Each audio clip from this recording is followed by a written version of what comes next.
Well, welcome. My name is Judy Eckler, and I'm on the Humanities Foundation board. This afternoon's session is called Let's Play Ball, and the presenter is Dr. Catherine Biba. Dr. Catherine Biba is a Nebraska native, born and raised in Geneva, Nebraska. She earned BA degrees in English and History from the University of Nebraska-Lincoln and Master's and PhD in History from Cornell University. Currently, she's an Assistant Professor of History at Hastings College, where she teaches a wide array of courses in United States history.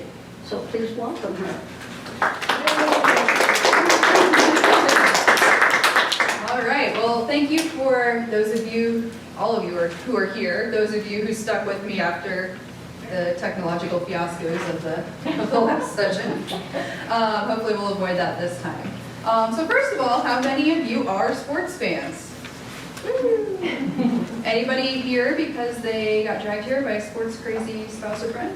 No? Okay. Welcome to you, no matter what, no matter what your situation. And so whether you consider sports craziness a feature or a bug of modern life, it is certainly a part of it. And there's no denying that playing, attending, and watching sports holds a significant place in the lives of a great many Americans. So, as you probably have guessed, things have not always been this way, although I think as long as humans have had leisure time, some of them have spent them in various competitive pursuits. But by the 1950s, the United States already had several established athletic traditions, and we're going to talk about some of those today. All right. So, by the time we get to the 1950s, great. By the time we get to the 1950s, we have gone through a number of crazes and pastimes in the United States. So just a quick recap of a sampling of those.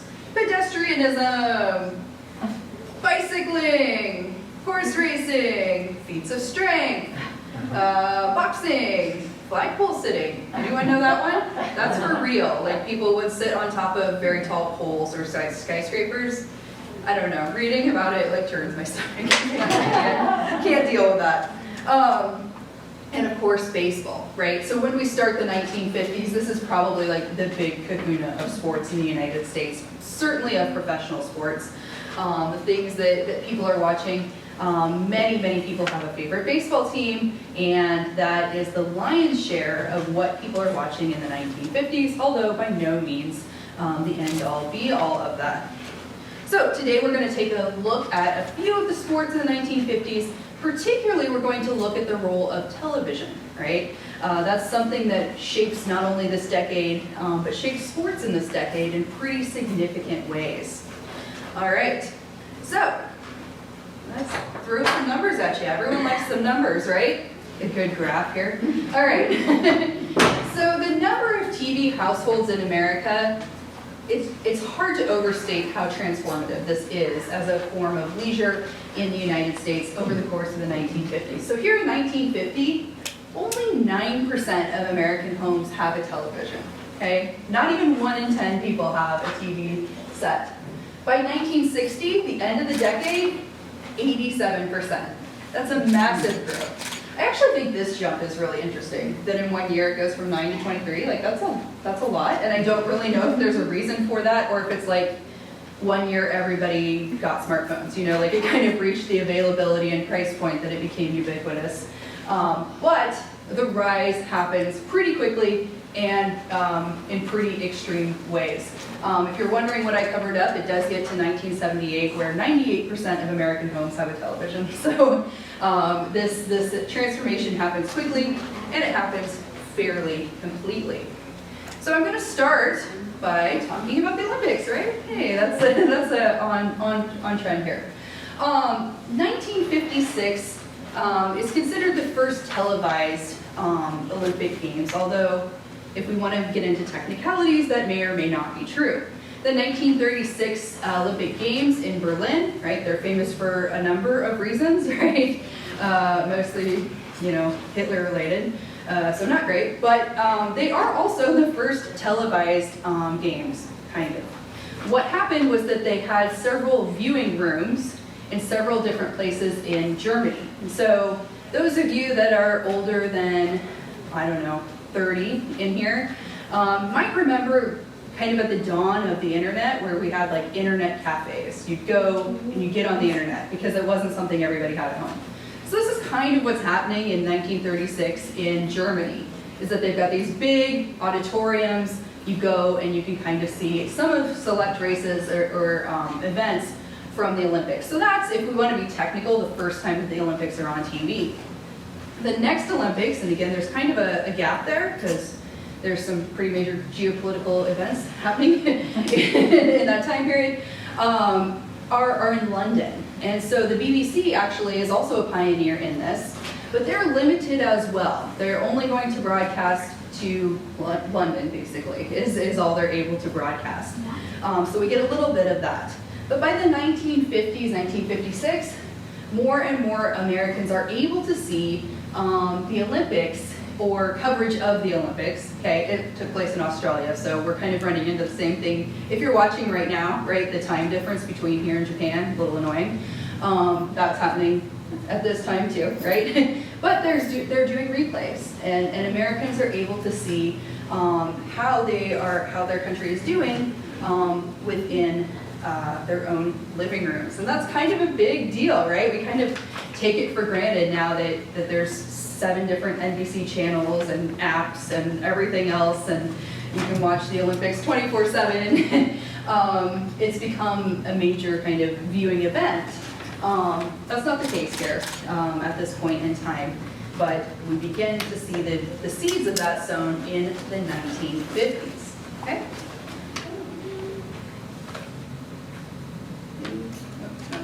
Okay, sorry. Thought I had a video of that. That's okay. Baseball. Okay, so as I said, baseball is the big major sport in America at this point in time. So naturally, that's the sport that's going to capitalize on television, probably the first and the biggest way. And so by 1951, again, remember, we're just kind of getting into about a quarter of Americans having televisions by that point in time, according to our chart. But by 1951, network signals could be transmitted from coast to coast. Okay, so we're starting to get kind of the beginnings of national broadcasts and things like this. And baseball teams that are in large markets, so think your New York City, right, your Los Angeles, are really capitalizing on that. So by 1960, the New York Yankees, probably the most popular and famous team, popular, right, I realize that's a very divisive thing to say if you're a baseball fan, but they have a lot of fans, and they were generating $1 million annually in TV revenue, which is a pretty nice number for 1960. Okay, so this is baseball's starting to show that this is the way of the future, to put your product on the screen and people can watch it. You can get people even from beyond your kind of local market, right? You can kind of adopt that. And I don't know, as Nebraskans, we've kind of had to do that. You know, if you follow any professional sports, we sadly do not have any professional sports in Nebraska. And so at some point, you may have made the decision to follow, oh, I'm going to follow Kansas City Chiefs because they're close. Or I'm going to follow the Chicago Bears because they have my favorite player, or something like that, right? You kind of have to make that choice. Well, you can make that choice because of the national broadcasting that's starting to happen. The other thing baseball does is that they start on Saturday afternoons broadcasting in 1953 the game of the week. Okay? Doesn't sound like a big deal, but what that is that really the beginning of kind of, I guess, event viewing things, you know, Monday Night Football, things like that we're going to get used to, that you're every week going to watch this big game. This is the beginning of that, and baseball is the first to take advantage of that. So we get the game of the week on Saturday afternoons, featuring whoever is popular and playing well and going to bring a good return, probably. Okay. So baseball, already popular, continues its popularity throughout the 1950s. What league would you guess really benefits in the 1950s from this advent of television? What league? Yeah, what professional sports league is going to really? Football. Football, yes. Here's where we see the growth of the NFL. Now, the story of professional football in the United States is kind of funny. Like, there's lots and lots of different leagues. we kind of think now like, oh, there's the NFL, and then like every once in a while somebody tries like extreme football, something, you know, like in an arena. I don't know. But the NFL is one of many leagues during the mid-century. There's like 6 different leagues over the course of time that are called the American Football League, by the way. Like there's many iterations of these, and so they'll, you know, get together a few teams, start a league, and try to get the wheels going. The NFL is the survivor, largely because it plays the broadcast game really well. Okay? They are able to negotiate for league-wide television contracts, so everybody in the NFL, as part of this, is going to be on TV. Yay, that's great, okay? And more importantly than that, they get local blackout rights. So if you're in a large TV market that has, say, an NFL team, but also one of these other league teams, I can't remember who else was big then, probably an American Football League, we'll go with that, they are going to be knocked off the air, okay? In New York City, we're only going to air the NFL team. Well, that's a pretty major win, right, if you're one of those teams. And so what that means is that the NFL, who actually had been kind of struggling in the late 40s and into the 1950s against some of these other leagues, really becomes the dominant force. Eventually they merge with, is it the American Football League? I think that's why you have the AFL, right? Or the AFC and the NFC, right? Comes from that merger. Anyway, so the NFL survives thanks to TV. Okay. College sports are also going to undergo a transformation. Up to this point in time, people aren't watching as much professional football, but they are watching quite a lot of college football. And it is a very popular pastime, gets a lot of press, and if you know much about the history of college football, you can probably, and I say college football history, what are some names that kind of come up? Who do you think of? Huh? Texas, okay. Right. Four Horsemen and Notre Dame. Notre Dame, okay, yes, Notre Dame. That's kind of what I was thinking of. That Newt Rodney, you kind of have these really mythic, legendary programs in the 20s and 30s, and that's really the football draw in the country is college football. And so college football is going to also sort of try and leverage this. They're already popular, but to try and maintain, I guess, a market share, to put it in gross economic terms here, they're also going to kind of jump on this television bandwagon. And eventually that's going to become kind of a cottage industry of and of itself, right? And now, how are your fall weekends if you're a football fan? How are they split? Home and away. No. Sorry, no. That's my mother. I'm a really great daughter. So what do you watch on Saturday? Oh, college. College. What do you watch on Sunday? Pro. Yep. So you kind of, they kind of find their places. They find their market, their place in the market. And while there are variables to that for both leagues, that's kind of the way it eventually settles out. Okay. All right. So that's kind of your crash course, I guess, in TV. It's changing the ways Americans are entertained in beyond sports, right? I mean, TV has a lot of ramifications, but in terms of the sporting landscape, it's a boon for many of the sports that today we think of as major sports. And the reason we think of them as major sports or popular sports a lot of times has to do because they succeeded in television. Okay. So, the other thing I kind of want to talk about today, like this is your not graceful pivot, I'm sorry about that, but I want to talk about some of the other changes that are going on in sports or that can be traced to the 1950s, okay? And one of those is women in sports. Now, we don't see a ton of women in sports, at least not like today, you know, again, if you've been watching the Olympics at all, I'll keep referencing that because it's going on, right? Women win a lot of medals. They're very successful. They're elite athletes. And they are present in pretty much every event that men are also present in, right? Like there's very, very few differentiations where women are not competing in sport. The window for where women could compete in the 1950s is much, much smaller. Okay, there's a lot fewer choices for what's going on here. So I'm going to tell you a little bit about this unusual woman, Babe Didrikson Zaharias. I think I'm saying that wrong, but all right. And she is better than most people at most sports. I think that's a pretty good summation here. But she's also going to represent kind of the uneasy relationship that Americans have with athletic women during this point in time. So she actually gets her start in the 1930s. That's the first, when she first rises to prominence, it's well before the 1950s. She is good at everything, as I said. Out of high school, she gets hired as a secretary at this business firm. She's not really a very good secretary. The reason she's hired is so that she can compete on their basketball team, the company basketball team. And so, like, that's why she's there. Which, hey, good. You know, you get a nice paycheck or a decent paycheck and play basketball. So that's, you know, maybe as close as a lot of women could come to getting paid to play a sport at this point in time. Sorry, excuse me. In the 1930s, she really finds her home in track and field, and that's probably the first peak of her popularity is within the arena of track and field. And so in 1932, at a meet that's a qualifier for the Olympics, she's actually entered as a one-woman team. Anyone know why they would do this? The Babe Didrikson team. I don't actually know what it's called. So the reason this happens is so that she can compete in all the events. She's the whole team, so she can compete in all of the events, and she wins 6 out of 10 of them. Okay, so she really is just an all-around athlete, as we would say today.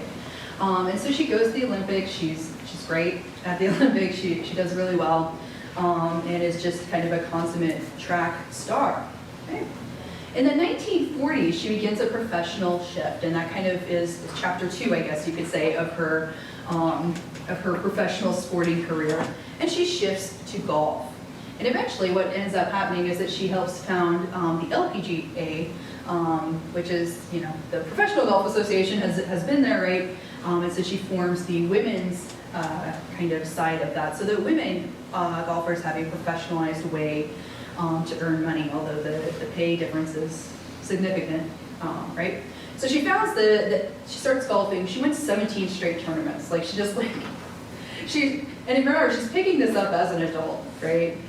She goes out and she just dominates, right? Now, I think one of the really interesting things about her is not just like, how is someone this good at this many sports? Like, that's insane. But she's a really interesting figure, just kind of in and of herself. A little bit goofy, right? in this picture, I picked this picture because I think that's fun. But she really eschewed a lot of traditional feminine clothing, looks. Like, she was a tomboy growing up. She was not interested in like the lipstick and skirts kind of life. Like, that was not what she wanted to do. And then when she was competing in track and field, like, that's not like very girly girl, okay? That's not there are sporting disciplines that are considered feminine at this point in time, and others that are like a little bit edgier. And track and field is more on that edge here. Golf, however, is quite acceptable for women to play, right? The history of that actually goes back quite a few decades before this. Upper class women are playing it. I guess Great Gatsby, there's probably the most famous example of upper class women playing golf. It features a female golfer in there. And so she kind of has her public perception softened a little bit by playing golf. The other thing that helps her out in terms of public appeal is that she gets married, okay? When she is running track and field, there are people in the press who are literally accusing her of being a man, right? Like, there's no way a woman can be this good at it. She's probably a man dressed up as a woman, right? Like, that's the only possible explanation here, okay, right? But she goes ahead and she marries this gigantic boxer man, and takes up this more acceptably feminine sport, and her press changes significantly. The way that she's reported in the press changes significantly. So, in I think it was Life magazine, there was one story, and here's the headline: "Babe is a lady now. The world's most amazing athlete has learned to wear nylons and cook for her huge husband." Okay. I'm not sure there's actually that much learning that goes into wearing nylons, just more like perseverance, but yeah, anyway. So she's, yeah, all right, that's what Life magazine had to say that. Saturday Evening Post refutes the idea that she's a male because she, quote, now definitely has large breasts and a slender waist. Good, thanks, good looking out, Saturday Evening Post. And they also mentioned that she was accomplished at cooking, interior decorating, curtain making, gardening, and other housewifely arts. So, she really gets kind of a media glow up as a result of this coverage, but it really is independent of her athletic skill, right? There's really no question that she's phenomenally talented as an athlete from the very beginning, but how people feel about her is very much kind of associated with how she's presenting herself to the world. And I think that this shows what's going on in the 1950s, where we're kind of having, you know, post Rosie the Riveter, women are independent and capable, and then back to the domestic field and like, what are women now? Like, what should they be doing? And we're seeing that in the world of sports, and I think that's a really good example of that. All right, so from gender, let's talk also about integration, right? This is also another major story that's happening in mid-century, in the 1940s, a little bit, and then into the 1950s. So of course, I'm sure you know, Jackie Robinson is the first black Major League Baseball player. He breaks the segregation line in 1947. His success really, like, this isn't a one-off. Like, once he is in the major leagues, it's a flood, right, to start signing these other players. Now, where are they coming from? Anyone know? Where are they getting all these black players who are great baseball players? Negro baseball. Negro baseball, yeah. There's already a parallel league that has black men playing really great baseball. And the integration into Major League destroys the Negro Leagues, like within like 3 years. It does not last long after that. And so Hank Aaron is another example of this, right? He gets drafted in 1951, I think, to the Indianapolis Clowns, which is probably not a mascot choice I would make, but okay. So the Indianapolis Clowns draft Hank Aaron. He's making $200 a month. Okay, so not a ton of money, but again, it's kind of like with Babe Dietrichson, there's very, very few avenues for black men to play in professional sports at this point in time. So when he gets drafted to the major leagues, that comes with a rapid pay increase, right? And of course, that is also the whole point. Like, black audiences have supported the Negro Leagues, but they also really, really want integration for the most part, right? Like, that's the goal. And so once that happens, there's not very much future for the Negro Leagues beyond that. Now, if you are interested in the history of them, there's a really good museum not far from here. That's in Kansas City. So if you're a history nerd, which I assume you are, because you're spending your weekend this way, go check out the Negro Leagues Baseball Museum in Kansas City. And also, there's a really good World War I museum there too. So there's my little plug. Go check out both of those. So the Negro Leagues fade, and we see increasing participation of black Americans in the major league kind of landscape. This happens in college football too. Now, college football is a little bit unusual. Does anyone want to guess when the first black player plays for a college football team? A non-HBCU football team? 1930s. 1930s? That's a good guess. It's actually the 1890s.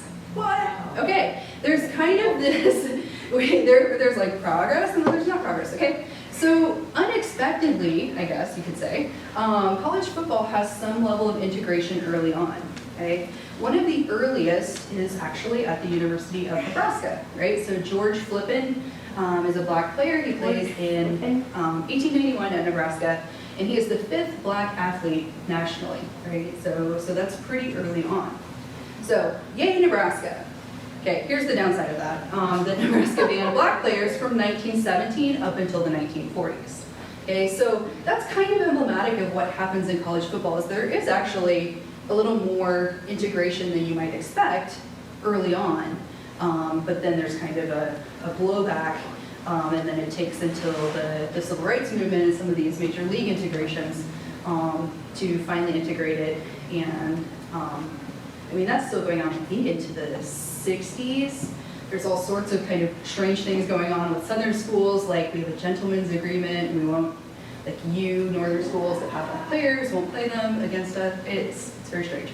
But yes, that's interesting. Another well-known black player that maybe is earlier than you think, Jack Trice. Okay, so again, we're kind of regional here with Iowa State. Yes, so that's in the 1920s as well. The 1950s, we're starting to see a larger scale integration in college football, following the trend that's happening in the major league things as well. All right.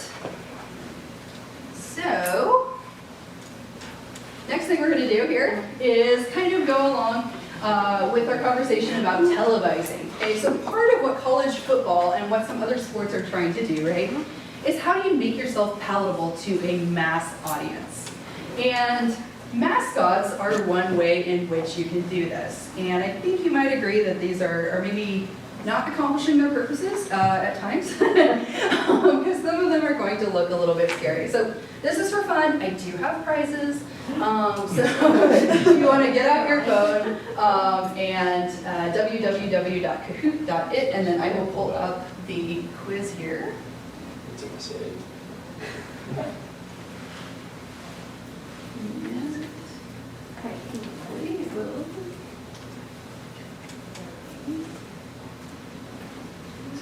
What was the address again? www.kahoot.it. Okay. I thought, How do you? Oh, how do you do this? Okay.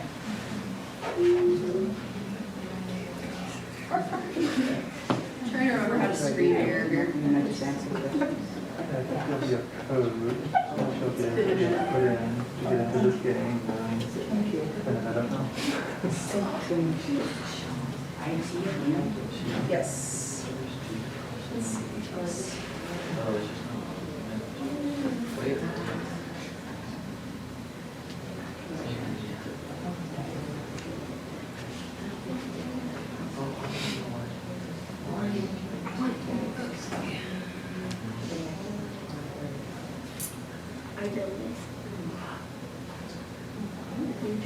I found it.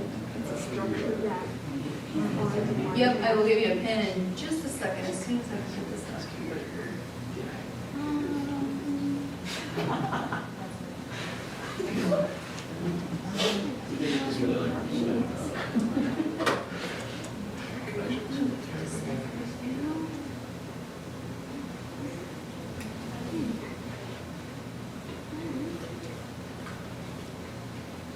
while she's looking for the pin, I'll give you my announcement that I was supposed to do earlier and I forgot.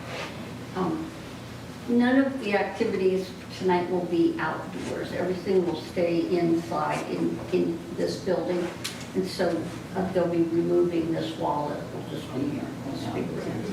And also the teammates are setting up outside and they have all kinds of wonderful food. She named all the things, their floats of pie and all kinds of stuff. But anyway, there's food out there afterwards, so just so you know, before you get into the game. Okay, all right. Okay, so if you go ahead and enter 228-2391, and then put in your name, or anyone's name, just don't put in a naughty word. I always have to tell my students this, even though they're in college and should know better. So the pin is 228-2391. Yay, Dave has joined us. I'll do it.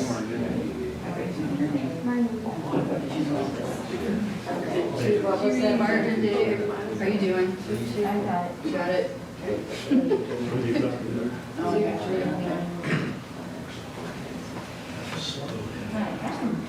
You're in. 228-2391.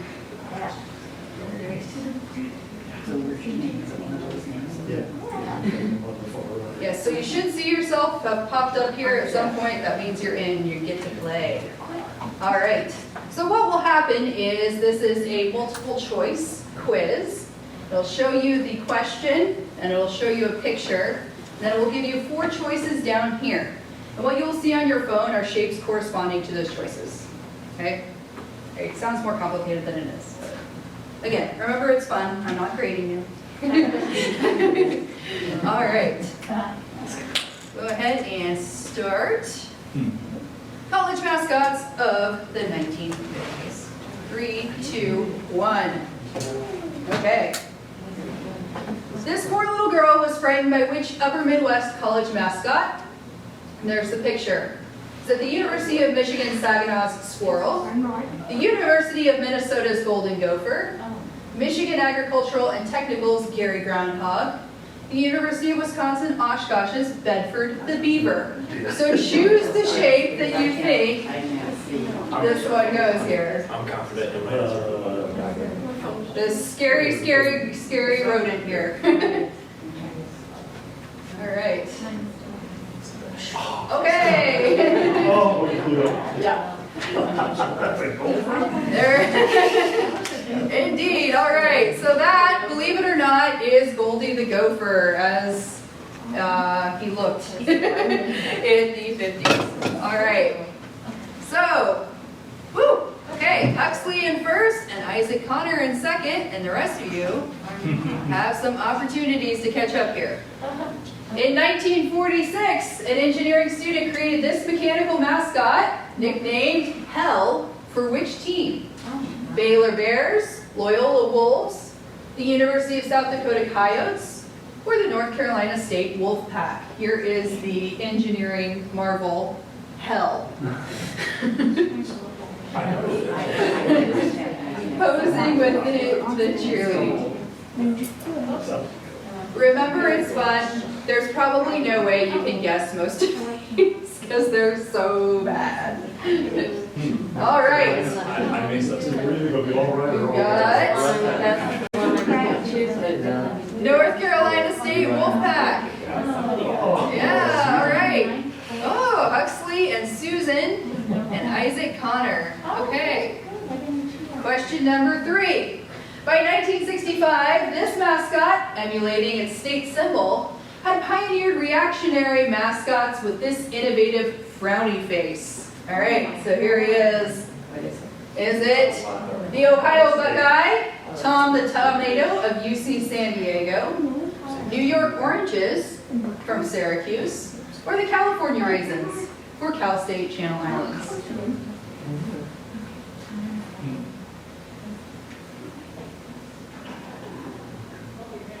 All right, most of you got it. This is an early iteration of Brutus Buckeye. If you really want to have a fun Google, look up Brutus in the 70s. He does look like a California raisin, actually. And so this is kind of funny because it is the first time that mascots are a little bit limited by their costume. So he had a smile or a frown that could be changed with help based on how Ohio State was doing. Apparently that was after a loss.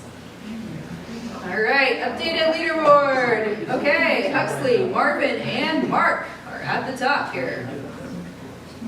This is allegedly a cardinal. Which school does it represent? Iowa State, University of Louisville, Ball State, or University of the Incarnate Word. Those are all cardinals, so this is a crapshoot. Sorry, the great equalizer here. I was going to say, I was like, definitely perfect.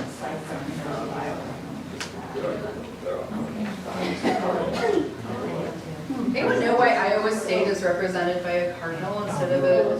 Their mascot is actually a cyclone. It's University of Louisville. Yes, Louisville, I said that wrong. Okay, yes. This cardinal, cheering on Louisville. I should have done a disclaimer. I can't be held responsible for anything you've seen in this show. In this case, it's a little scary. Okay, we've got a mixed up here. Mark, Isaac, and Marvin. At the top, with Susan and Terry threatening. All right. Do well in the next one. Pete debuted in the mid-1950s, representing which team? Purdue, University of Pittsburgh, Long Beach State, or some prison team maybe? He is scary.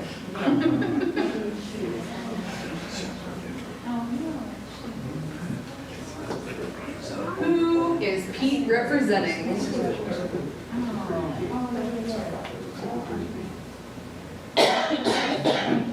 I'll give you the one.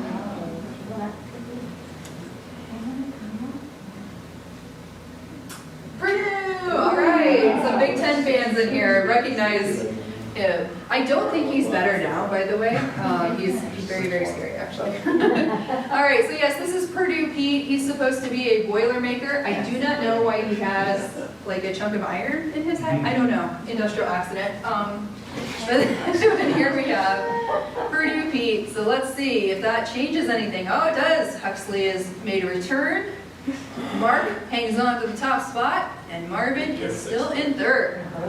All right, you guys, I'm feeling good for this last one here. Okay, all right. Last question. Uh-oh, who do we hold responsible for the mid-century innovation of Corncob Man? Iowa, Iowa State, Nebraska, or Kansas State?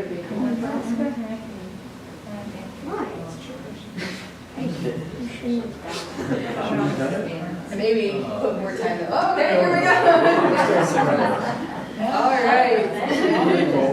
You guys all got it. All right, so let's find out who won their prizes. Marvin in third, Huxley in second, and wow, Kahoot is very dramatic. Mark, all right. Who's Mark? Mark. Huxley, back there. Where's Marvin? All right. I will give you your prizes here after we end. All right, well, congratulations. I hope that was fun for you. I know it was a little bit of impossible guessing, but yeah. The college mascots of the 1950s were a little bit terrifying. So, I'm right on time, which almost never happens. So, do you have any questions that I can try to answer for you?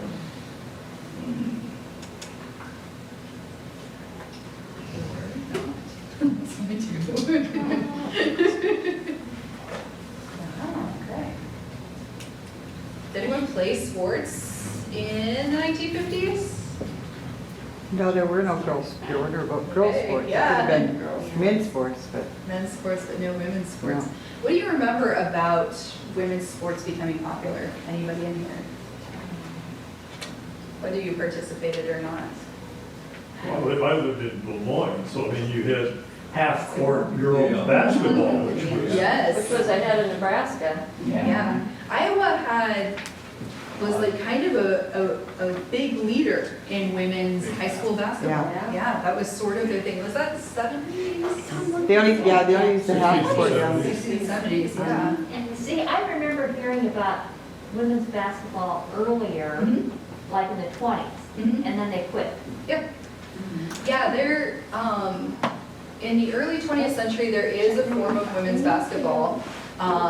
It looks different than men's basketball. It's almost kind of like a cross like handball. Again, if you've seen that, there's a lot less dribbling. You kind of stand and pass. Like it's a lot more stationary game than what we would recognize as basketball today. But it was quite popular among women's colleges.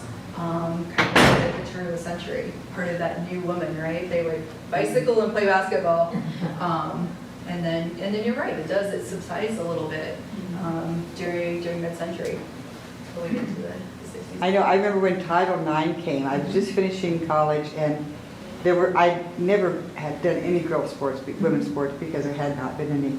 You had men's football, basketball, and track and field.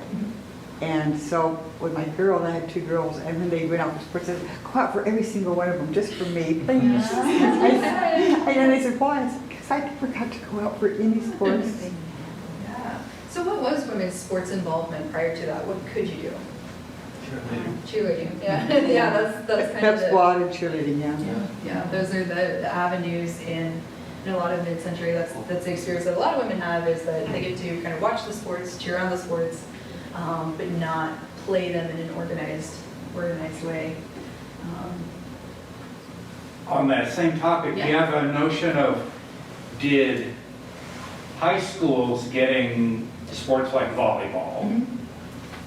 contribute to the growth of volleyball at the college level? Or did it go the other way around? Did college volleyball become significant and therefore high school girls wanted to play it?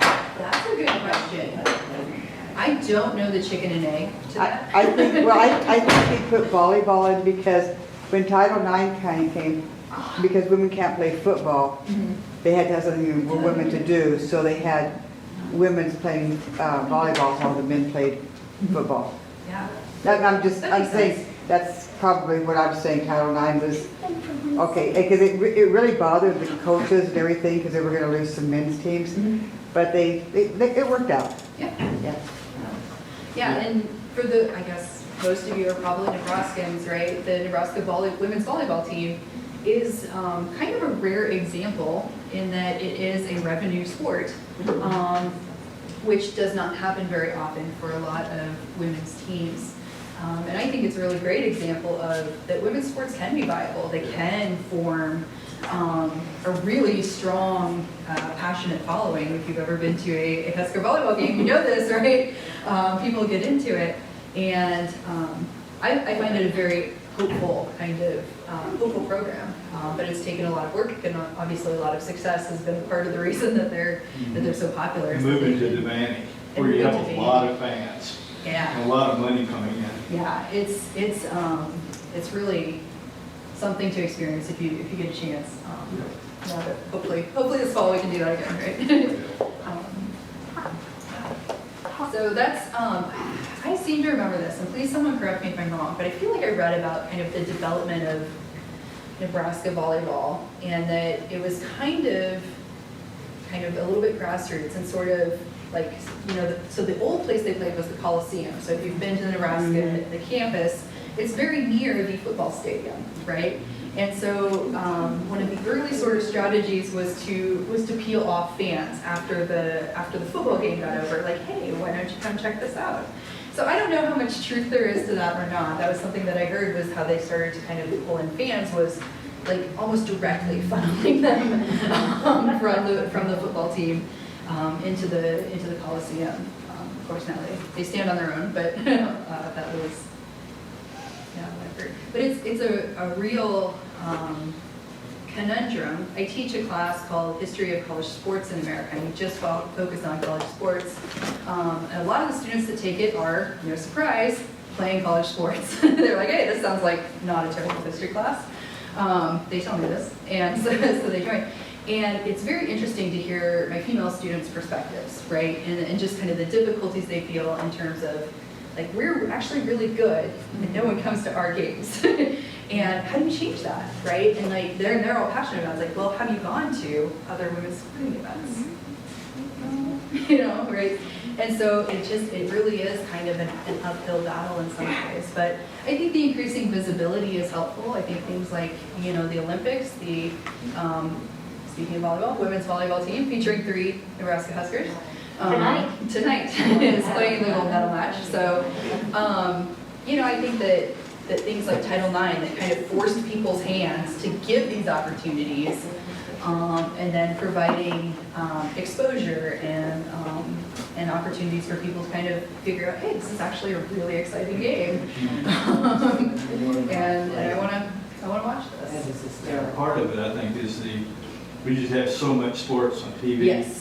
And there's just too much. Yeah. You have to pick one. There's an old movie, it's like 20 years old, Dodgeball, whatever. But one of the jokes in it that I find very funny is they're airing this minor sport on ESPN, the Ocho. It's like the eighth ESPN channel, because you're right, there's NBC Sports, like every network has its own sports channel, and then ESPN has its own, and there's just all these sports that it is tough to find an actual profitable size of audience, I think. All right. Anything else? All right. Well, thank you guys so much for coming, and I appreciate the participation and cahooting and all of this. So thank you so much. Thank you.